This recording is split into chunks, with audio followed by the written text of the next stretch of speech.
एक जाटनी अपने खेत में गोबर पाट रही थी, अर्थात गोबर के उपले बना रही थी और साथ साथ मुंह से तिल चबा रही थी। तभी वहां से राजा का बिगड़ा हुआ नौजवान लड़का गुजरा। जब उसकी नजर उपले बनाती हुई उस नौजवान सुंदरी पर पड़ी तो उसने सोचा, क्यों ना इसके साथ थोड़ी ठिठौली की जाए। इस सोच के साथ वो अपने घोड़े को उसके थोड़ा करीब लेकर गया और उस जाटनी से बोला, तिल थापनी गोबर चाबनी ई गांव को के नाव, अर्थात तिल बनाने वाली और गोबर चबाने वाली इस गांव का नाम क्या है।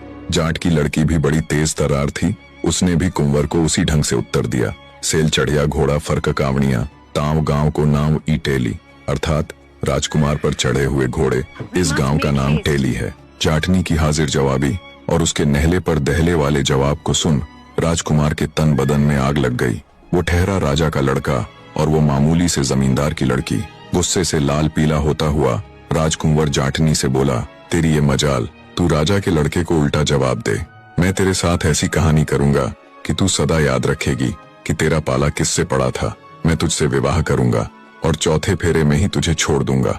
ना तो तू ब्याही रहेगी और ना कुंवारी। इतनी बात कह कुंवर वहां से जाने लगा। अब जाटनी उसे ऐसे कैसे जाने देती।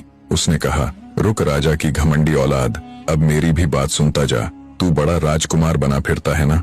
अगर तेरे ही सगे बेटे से तेरा काला मुंह करवाकर, तुझे 7 जूते मरवाकर तेरे इस घमंड को चूर चूर न किया तो मैं भी असल जाट की औलाद नहीं। जाटनी की बात सुन कुंवर चुपचाप बिना कुछ बोले वहां से चला गया। राजमहल लौटकर उसने खाना पीना छोड़ दिया और अनशन करने लगा।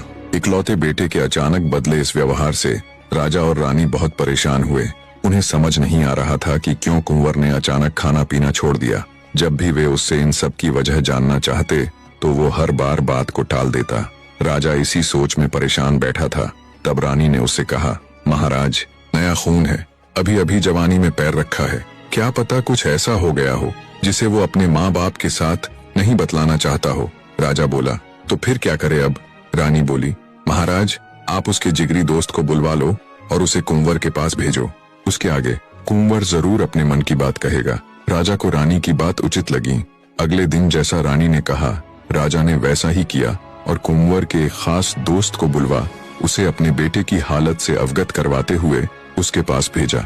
कुंवर के जिगरी ने जब उसके पास जाकर उसकी इस व्यथा का कारण पूछा तो अंदर ही अंदर घुल रहे कुंवर ने उसके आगे सब उगल दिया और उसे उस जाट की लड़की के साथ घटे पूरे वाकया से अवगत करवाया। पूरी व्यथा जान उसका जिगरी दोस्त बोला, अरे मेरे यार, इसमें इतनी टेंशन लेने वाली क्या बात है भला। मैं अभी आपके पिता यानी महाराज के पास जाकर इस समस्या को हल किए देता हूँ।